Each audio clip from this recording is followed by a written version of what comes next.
Hey, what's up DIYers, Mike Bors with the Mike Bors channel. Thank you for watching. We're talking Chrysler Pacificas today, and in today's video, the proper and safe way on how to replace your brake pads. If you want to replace your rotors, definitely check out the link above. But again, in today's video, we're just replacing the pads. Let's get started. DIYers, we're outside, and in front of us now is our 2018 Chrysler Pacifica. And again, in today's video, the step-by-step process on how to properly and safely replace your brake pads. And if you are interested in also replacing your rotor, this part right here, we will have a link down below that covers that. However, if you're just into it for today's project of replacing just your brake pads, this is the video. However, again, down below in the comments and description is an additional link on the steps required to replacing your rotor as well. We're doing both, so time to get to work. We are now inside the vehicle, and before we actually move on and open up the hood of the engine compartment to disconnect the black negative cable to your battery, we need to deactivate or disengage the electronic parking brake. And to do so, go ahead and keep your feet on the floor. In other words, do not have your feet on the brake pedal or gas pedal, and go ahead and push the start-stop push button to activate or turn on the ignition, and you will see the display turn on here shortly. And there's the display. And from here, we are now going to press the start-stop push button a second time with, again, the feet on the floor, not touching the brake pedal or gas pedal. And the ignition system will turn on, as you see. And I'm going to select Controls and Settings. And I'm going to click the down arrow once and select Brakes and Brake Service. Would you like to retract park brakes to allow for brake system service? Yes. And you can hear the electronic parking brake initializing or moving down below near the brakes. And at this point, park brake retracted. To reset, press brake pedal and activate park brake switch. We will do that at the end of the project. From here, go ahead and turn the ignition switch off by selecting the engine start-stop push button and shutting the system off. In addition, you will know that your parking brake is off or deactivated if you have that P blinking on your instrument cluster. Outside the vehicle now, into the front driver's side, and coming inside, we've got our primary battery, and then to the left we've got the smaller motorcycle or jet ski size style battery. That is your auxiliary battery. We're going to loosen up and remove the black negative cable to our primary battery. Camera in position, this is a 10mm nut. We are not going to remove the nut fully, again just loosening it and pulling the black negative cable and connection off the terminal of the battery. And as you do this, just be careful. Pull it up, straight, and off. And you want to position the connection point in a way where it's not going to hop back and make contact with the terminal lead during the project. That would not be good.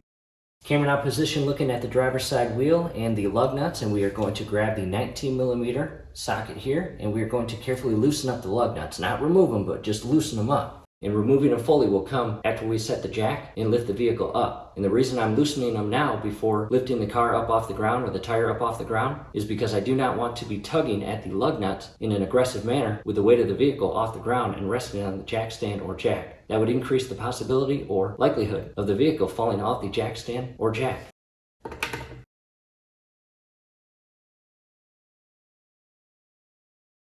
And don't forget about your lug nut key to remove the anti-theft or security lug nut.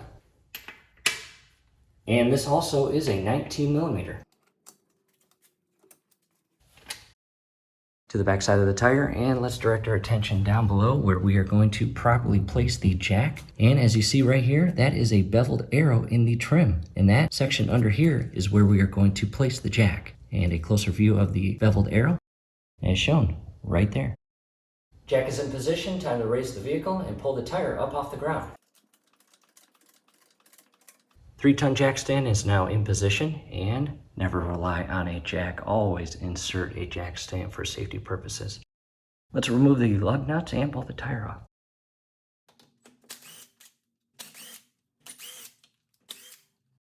Last but not least, the lock or securing lug nut.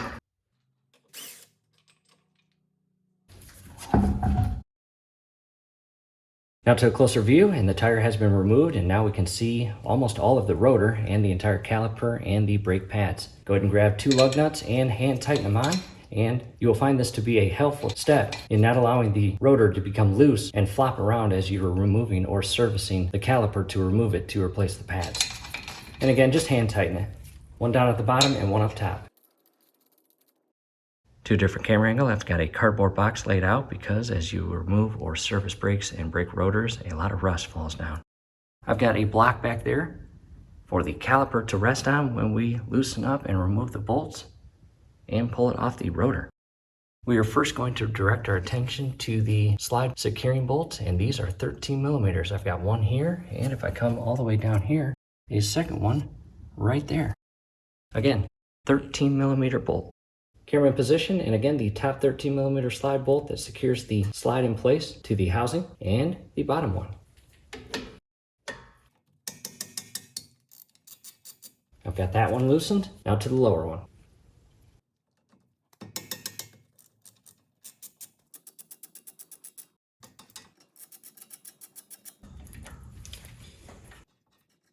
And there's the top bolt removed. As far as the sides, they're about 1 inch. Set these in a safe location. And in addition, I want the same bolts going in the same holes when it comes time to put everything back together. Stay organized.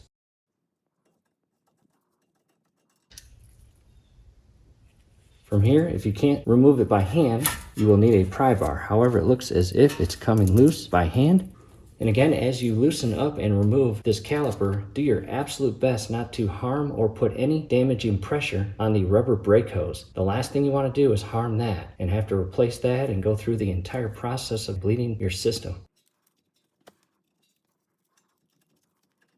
And again, just go slow, be very, very careful. And there is the double piston internal portion of the caliper, and there is the hose I'm referring to. Again, DIYers, do not put any pressure on that hose and damage it. I'm going to position the block in a way and lean the caliper up. Now to a close-up of the caliper, and again, do not harm that brake line or hose. And I have transitioned to a 21 millimeter socket. Coming to the back side, we have this large 21 millimeter bolt as well as the lower one right down there. And we need to remove both of those so we can pull this entire brake pad housing off the rotor.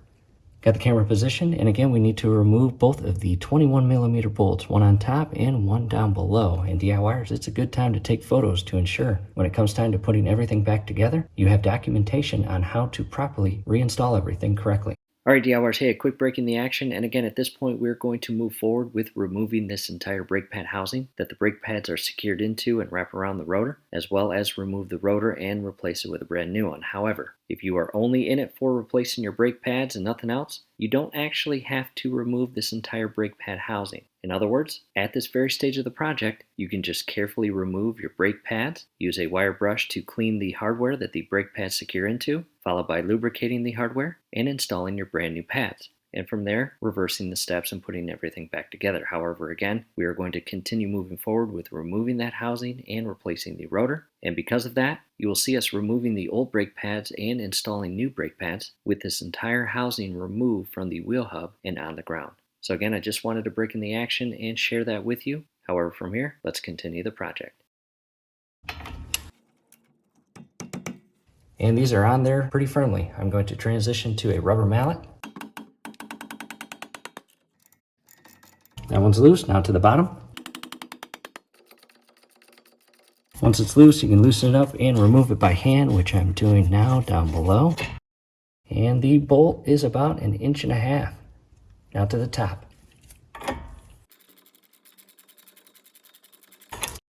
Same thing, once you get it loose to a point where you can loosen it by hand, go ahead and do so.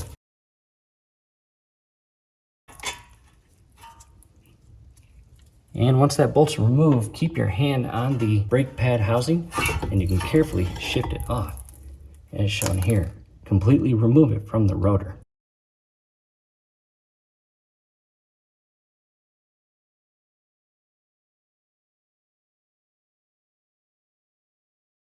Now to a close-up of our brand new OEM brake pads. And there's the part numbers again down below in the comments and description will be links on where to purchase these. And again, photos go a long way. Time to carefully remove the old brake pads from the housing. In front of us now is the brake pad housing and old pads and new pads. And again, pictures go a long way. I'm going to shift this over and this is the back side or inner side closest to the engine. And if you notice this brake pad and shift all the way to the right side, you've got that little looped aluminum tab, and you do not have that looped aluminum tab on the opposite side. In addition, coming to the top portion of the pad, you have a rounded cut here and a shallow cut at the very bottom. And on both pads, you've got the plate on the outer portion that will never make contact with the rotor. That's important. In addition, shifting over to our brand new brake pads, I've got them positioned and aligned as they would go into the brake pad housing. And again, that looped aluminum tab there, I'm going to carefully shift the old pads out, and they might be a little tricky, but just be careful. There we go. There's the old pad, and I'll shift that aside. In addition, I will come to the back side here. As you see, the aluminum or loop tab is on the same side or end that the inner pad loop was. In addition, I'm going to carefully remove the additional brake pad. There we go. Shift that aside. And I'm going to grab a steel brush and very carefully clean out the inner hardware. And you can install brand new hardware. That will be personal preference, but overall this hardware looks pretty good. And a lot of people don't like messing with the inner hardware. And down below in the comments and description will be a link on where to purchase a wire brush. Very important. Clean your hardware. And then we are going to lubricate them with brake lube. And there is the brake lubricant.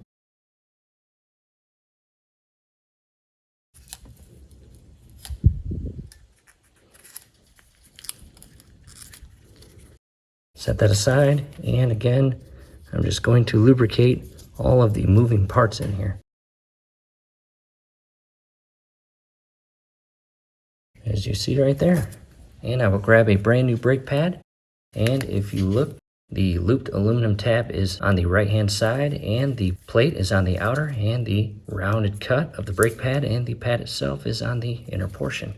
And you've got these two little spring tabs right here. We are going to come in at an angle as shown here, get underneath or inside of those, push down, and simultaneously shift the brake pad in as shown here.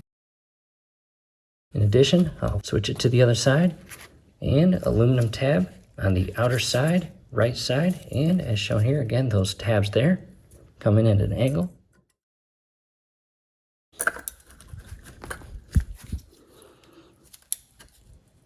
As shown there.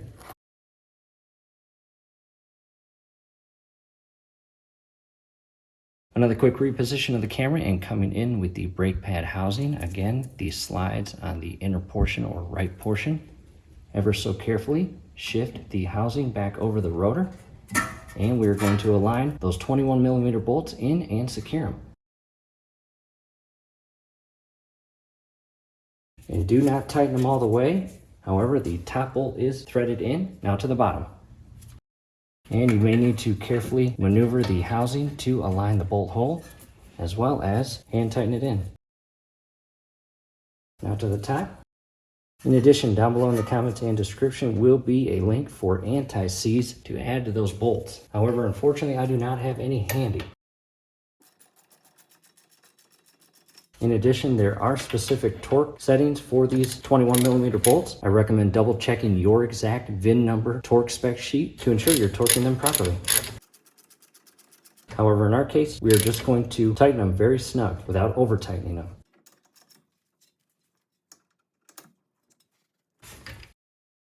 Now to a close-up view of the housing and pads re-secured to the assembly here.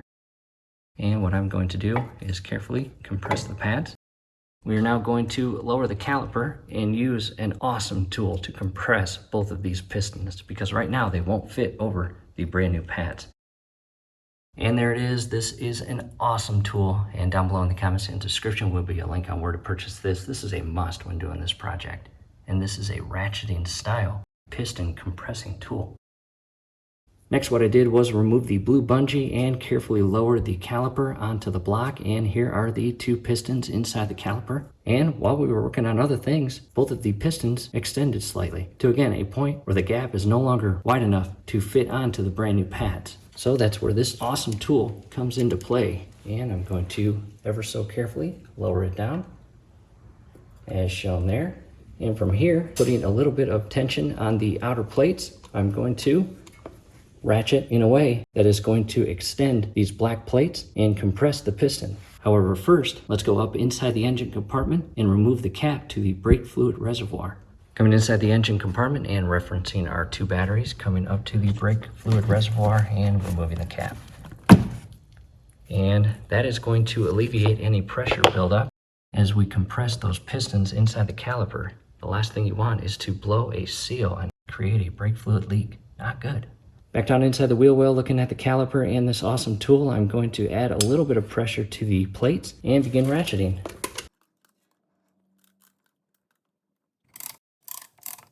And once the tension creates where you no longer have to compress the plates by hand, go slow.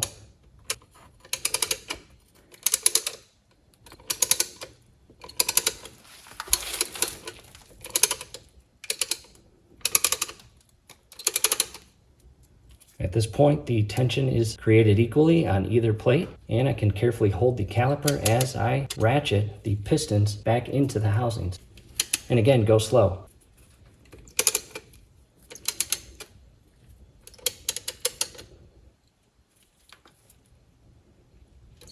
This tool is amazing.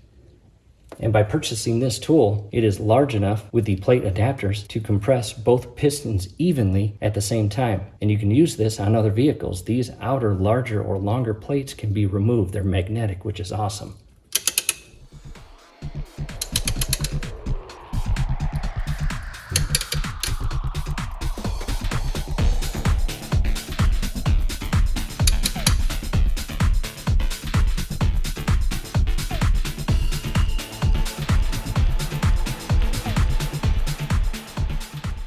And again, DIYers, go very slow. No need to rush this. No need to cause a leak.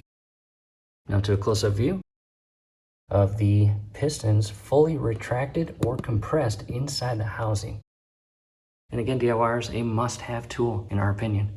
Taking a step back and again, ensuring that both of the brake pads are compressed flush with the rotor. And I'm going to switch the ratcheting style handle to the loosen, as shown there. And as I loosen this up, these 2 outer plates are going to compress in, and I'm going to remove the tool and immediately pick up the caliper and rest it on the brake pad housing and secure it in place with the 2 13mm bolts.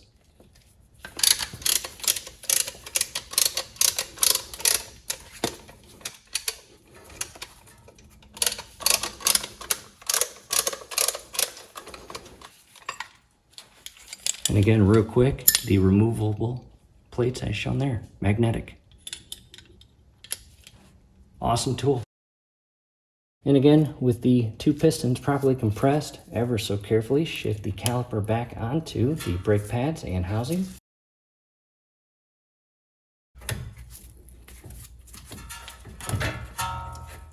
And you might need to compress, or very likely need to compress, each of these slide bolts or rails.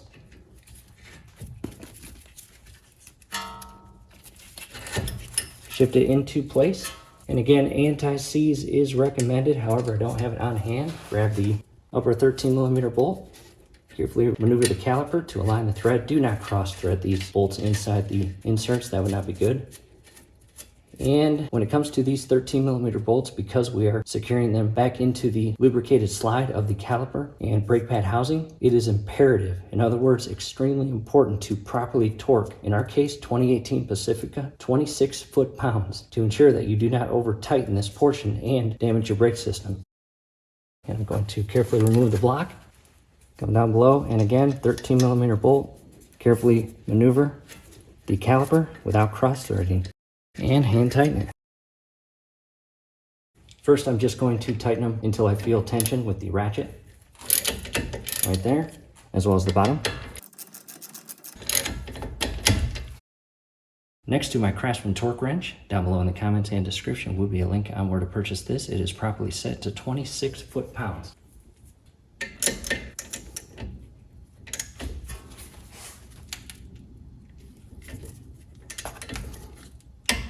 There we go. Now to the bottom. Not much room to play with, but just maneuver it in a way without damaging anything. And if you do it this way, do not damage the rubber brake line. There we go. You heard the click. From here, just double check everything. And if you're curious about why this is painted gray, that's the anti-rust with the brand new OEM rotors. So if you've got that gray spray paint on, that will wear off within the first couple days of driving the vehicle and applying your brakes. From here, I'm going to carefully remove the 2 lug nuts. And again, double check everything. 2 13mm bolts are properly torqued to 26 foot-pounds. The brake pad housing, 21mm bolts are secured, and everything is properly installed. From here, time to reinstall the wheel and hop to the driver's side and perform these exact same steps. And I've got the tire in hand, however, my little socket got stuck. So again, the importance of double checking everything before moving on to the next step. And without cross-threading any of the lug nuts, go ahead and hand tighten it. And you can push the wheel and rim to properly align everything to ensure you're not damaging the thread of the lug nut stud.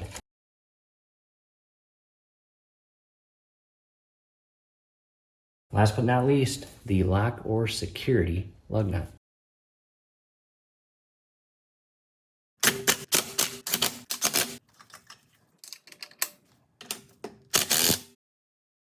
Next, we are going to carefully lower the jack and lower the weight of the vehicle back onto the tire. Do it slowly. First, remove the jack stand.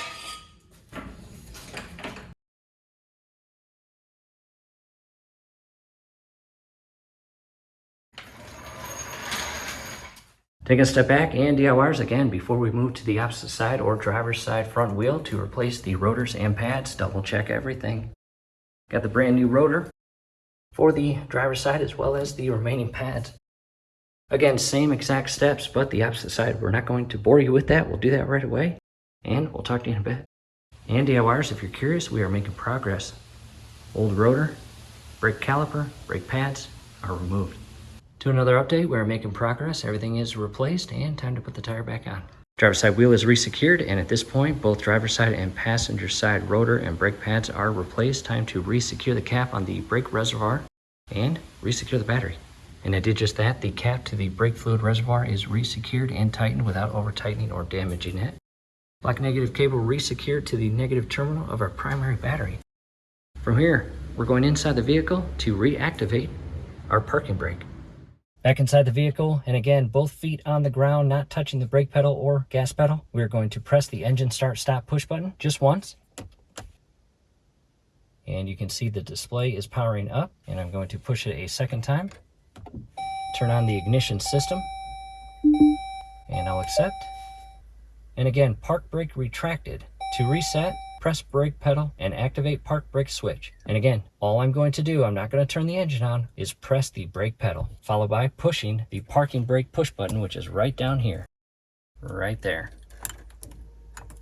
And I can hear the brake park linkage down below reactivating, and I felt the brake pedal shift and move forward. And at this point, as you can see with the screen, park brake reset, brake service exit complete.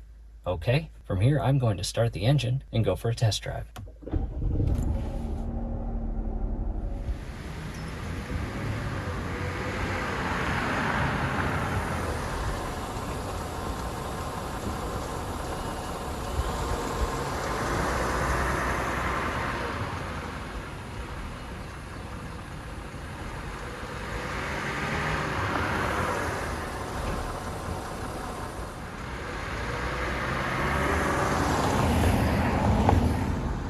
And as you just saw, the brakes are operating as normal. And before we leave the driveway, I just want to show you that the gray paint has been completely rubbed off where the brake pads meet the rotor.